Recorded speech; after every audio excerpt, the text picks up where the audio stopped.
دوستو، خانہ کعبہ اللہ کا گھر ہے اور اس کی حفاظت کی ذمہ داری بھی خود اللہ تبارک و تعالیٰ نے لی ہے، لیکن یہ قیامت کی نشانیوں میں سے ایک نشانی ہے کہ ایک شخص خانہ کعبہ کو گرائے گا۔ دوستو، اس واقعہ کی تفصیل سے پہلے آپ کو بتاتے چلیں کہ جب یمن کے بادشاہ ابرہہ نے خانہ کعبہ کو گرانے کی کوشش کی تھی تو اس کا کیا حشر ہوا تھا۔ حضور اکرم صلی اللہ علیہ وسلم کی پیدائش سے صرف 55 دن پہلے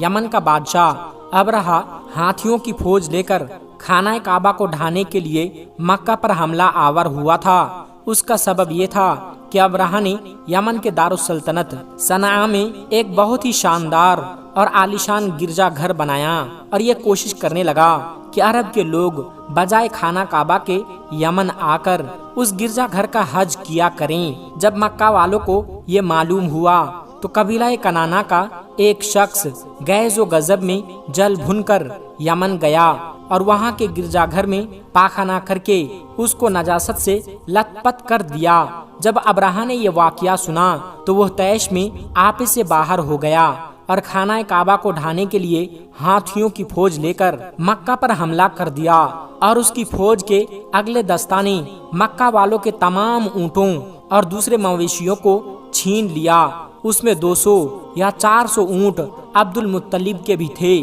حضرت عبد المطلب کو اس واقعہ سے بڑا رنج پہنچا، چنانچہ آپ اس معاملے میں گفتگو کرنے کے لیے اس کے لشکر میں تشریف لے گئے۔ جب ابرہہ کو معلوم ہوا کہ قریش کا سردار اس سے ملاقات کرنے کے لیے آیا ہوا ہے تو اس نے آپ کو اپنے خیمے میں بلا لیا، اور جب حضرت عبد المطلب کو دیکھا کہ ایک بلند قامت، روبدار اور نہایت ہی حسین و جمیل آدمی ہیں جن کی پیشانی پر نور نبوت کا جاہ و جلال چمک رہا ہے، تو صورت دیکھتے ہی ابرہہ مرعوب ہو گیا اور بے اختیار تخت شاہی سے اتر کر آپ کی تعظیم و تکریم کے لیے کھڑا ہو گیا اور اپنے تخت پر بیٹھا کر دریافت کیا کہ کہیے سردار قریش، یہاں آپ کی تشریف آوری کا کیا مقصد ہے؟ حضرت عبد المطلب نے جواب دیا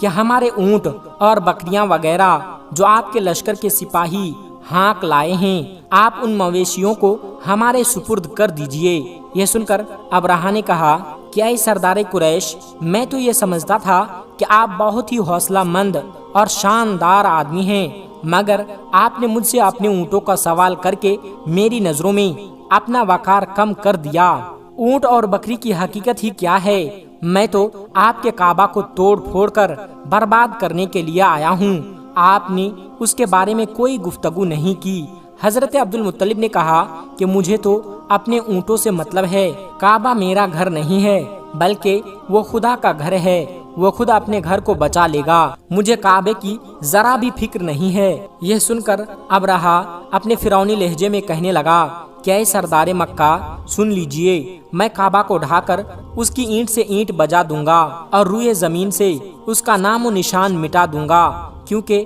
مکہ والوں نے میرے گرجا گھر کی بڑی بے حرمتی کی ہے، اس لیے میں اس کا انتقام لینے کے لیے کعبہ کو مسمار کر دینا ضروری سمجھتا ہوں۔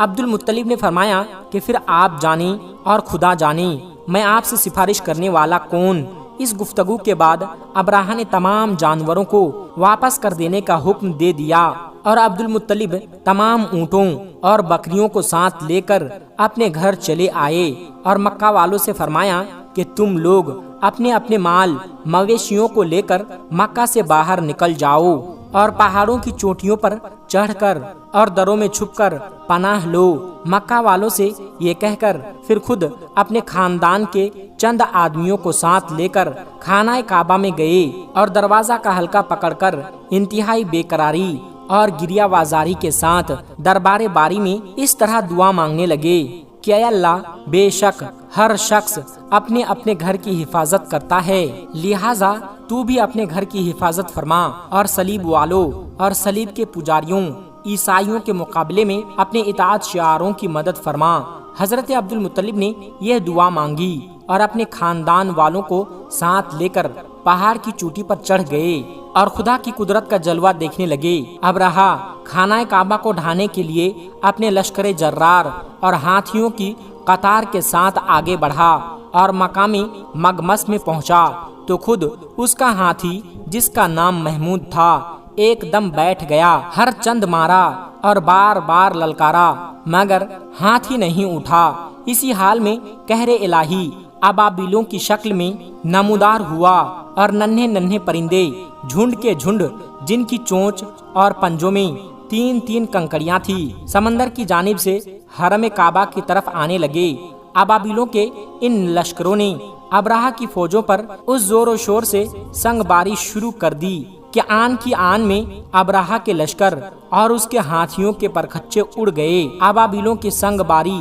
خداوند قہار و جبار کے قہر و غضب کی ایسی مار تھی، جب کوئی کنکڑی کسی فیل سوار کے سر پر پڑتی تھی تو وہ اس آدمی کے بدن کو چھیدتی ہوئی ہاتھی کے بدن سے پار ہو جاتی تھی۔ ابرہہ کی فوج کا ایک آدمی بھی زندہ نہیں بچا اور سب کے سب ابرہہ اور اس کے ہاتھیوں سمیت اس طرح ہلاک و برباد ہو گئے کہ ان کے جسموں کی بوٹیاں ٹکڑے ٹکڑے ہو کر زمین پر بکھر گئے۔ چنانچہ قرآن مجید کی سورہ فیل میں خداوند قدوس نے اس واقعہ کا ذکر کرتے ہوئے ارشاد فرمایا، یعنی اے محبوب، کیا آپ نے نہ دیکھا کہ آپ کے رب نے ان ہاتھی والوں کا کیا حال کر دیا کہ ان کے داؤں کو تباہی میں نہ ڈالا اور ان پر پرندوں کی ٹکڑیاں بھیجی تاکہ انہیں کنکر کے پتھروں سے مارے تو انہیں چبائے ہوئے بھوس جیسا بنا ڈالا۔ جب ابرہہ اور اس کے لشکروں کا یہ انجام ہوا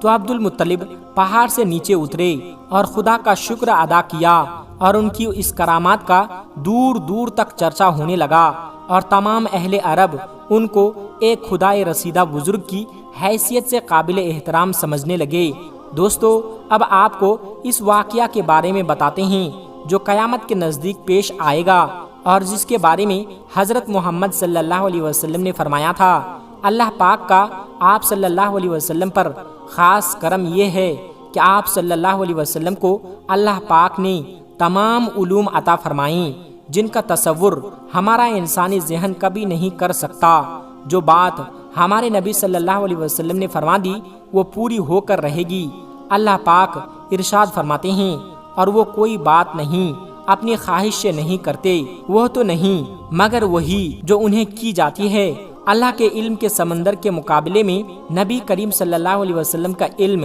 ایک قطرہ ہے، مگر آپ صلی اللہ علیہ وسلم کا یہ قطرہ تمام مخلوق کے لیے ایک سمندر کے برابر ہے۔ اور یہ بات سچ ہے کہ ہم آپ صلی اللہ علیہ وسلم کے علم کے بارے میں اندازہ نہیں لگا سکتے۔ اللہ کی ذات تو بہت ہی وسیع ہے، ہم اس کا اندازہ کس طرح لگائیں؟ آپ صلی اللہ علیہ وسلم نے اپنے سے پہلے گزرے ہوئے انبیاء کرام اور ان کی امتوں کے ساتھ ساتھ آنے والے وقتوں کے بارے میں بھی اپنی امت کو آگاہ کر دیا۔ محدثین اور مفسرین کا کہنا ہے کہ جب قیامت قریب آنے والی ہوگی تو خانہ کعبہ کو گرائے جانے کا واقعہ پیش آئے گا۔ جن لوگوں کو اس کے بارے میں علم ہے ان کو اس بارے میں حدیث مبارکہ کی روشنی میں بتاتے ہیں۔ خانہ کعبہ اللہ پاک کی نشانیوں میں سے ایک عظیم نشانی ہے۔ جب تک کعبہ قائم ہے اس وقت تک دنیا بھی قائم و دائم رہے گی۔ جب خانہ کعبہ کو گرایا جائے گا تب قیامت رونما ہو جائے گی۔ جب قیامت قریب آئے گی ایک بدبخت حبشی خانہ کعبہ کو گرا دے گا، پھر قیامت آئے گی۔ اس کمینے حبشی کے بارے میں آپ صلی اللہ علیہ وسلم نے ارشاد فرمایا، اس حبشی کی شکل و صورت ایسی ہوگی کہ وہ چھوٹی پنڈلیوں والا حبشی خانہ کعبہ کو گرائے گا، جبکہ بخاری شریف میں لکھا ہے کہ رسول اللہ صلی اللہ علیہ وسلم نے فرمایا، گویا میں اس حبشی کو دیکھ رہا ہوں، وہ کالا اور چوڑی ٹانگوں والا ہے، کعبہ کے پتھر اور اینٹوں کو اکھاڑ اکھاڑ کر پھینک رہا ہے۔ بخاری شریف میں ہے کہ قرب قیامت کے وقت حضرت عیسیٰ علیہ السلام کے پردہ کرنے کے بعد جب لوگوں کے سینوں سے قرآن پاک اللہ تبارک و تعالی اٹھا لے گا تو اس کے بعد وہ بدبخت حبشی خانہ کعبہ کو گرائے گا۔ اس حدیث میں فج لفظ کا استعمال ہوا ہے، اور فج وہ ہیں جو اکڑتا ہوا چلے یا چلنے میں اس کے دونوں پنجے نزدیک رہے اور وہ دونوں ایڑیوں میں فاصلہ رہے۔ وہ حبشی مردود جو قیامت کے قریب خانہ کعبہ کو ڈھائے گا وہ اسی شکل کا ہوگا۔ دوسری روایت میں ہے کہ اس کی آنکھیں نیلی، ناک پھیلی ہوئی اور پیٹھ بڑا ہوگا، اس کے ساتھ اور لوگ ہوں گے۔ وہ کعبہ کا ایک ایک پتھر اکھاڑ ڈالیں گے اور سمندر میں لے جا کر پھینک دیں گے۔ یہ قیامت کے بالکل نزدیک ہوگا۔ یہاں یہ بات ذہن نشین رہے کہ ان قیامت کی نشانیوں سے متعلق روایات میں چند ایک معاملات و شخصیات کو چھوڑ کر ان کا ظاہر ہونے کا وقت، حالات، شخصیات و اقوام عالم کا معاملہ کافی نامعلوم ہے اور واضح نہیں ہے کہ اس پر کوئی حتمی رائے دی جا سکے کہ کب، کون، کیسے خروج کرے گا وغیرہ۔ آج کل کے سیاسی تناظر میں لوگ اور اکثر علماء کرام بھی یہ سمجھ رہے ہیں کہ بس قیامت صرف چند سالوں یا دہائیوں میں آنے والی ہے۔ کعبہ اور مسجد نبوی کو حبشی جنگجو تباہ کر دیں گے اور یہ خود زمین میں دھنس جائیں گے۔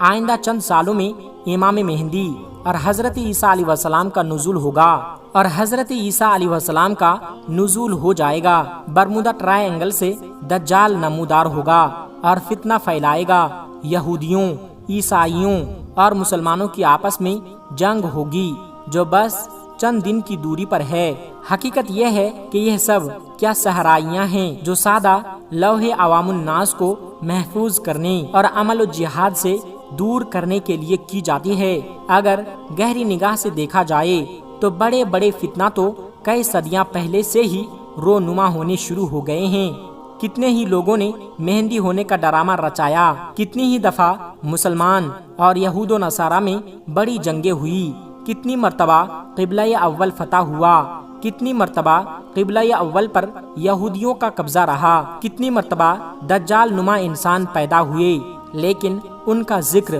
قرب قیامت کے سلسلے میں نہیں ہوتا۔ صرف 20ویں اور 21ویں صدی کے سیاسی معاملات و واقعات کو ہی قرب قیامت سمجھ لیا جانے لگا ہے، جب نبی کریم صلی اللہ علیہ وسلم کے ایک فرمان کے مطابق آپ کی وفات کے بعد کا سارا زمانہ قرب قیامت ہی ہے، چاہے کتنی صدیاں بیت جائے۔ لہٰذا علماء کو چاہیے کہ آج کل کے سیاسی پروپیگنڈے سے متاثر ہو کر ان عوام الناس کو محفوظ کرنے کے بجائے ان کو نیک اعمال، جہاد فی سبیل اللہ کی ترغیب دیں۔ اللہ تبارک و تعالیٰ سے دعا ہے کہ اللہ ہمیں نیک کام کرنے کی توفیق دے اور برائیوں سے دور رہنے کی ہمیں ہمت و توفیق عطا فرمائیں۔ آمین ثم آمین۔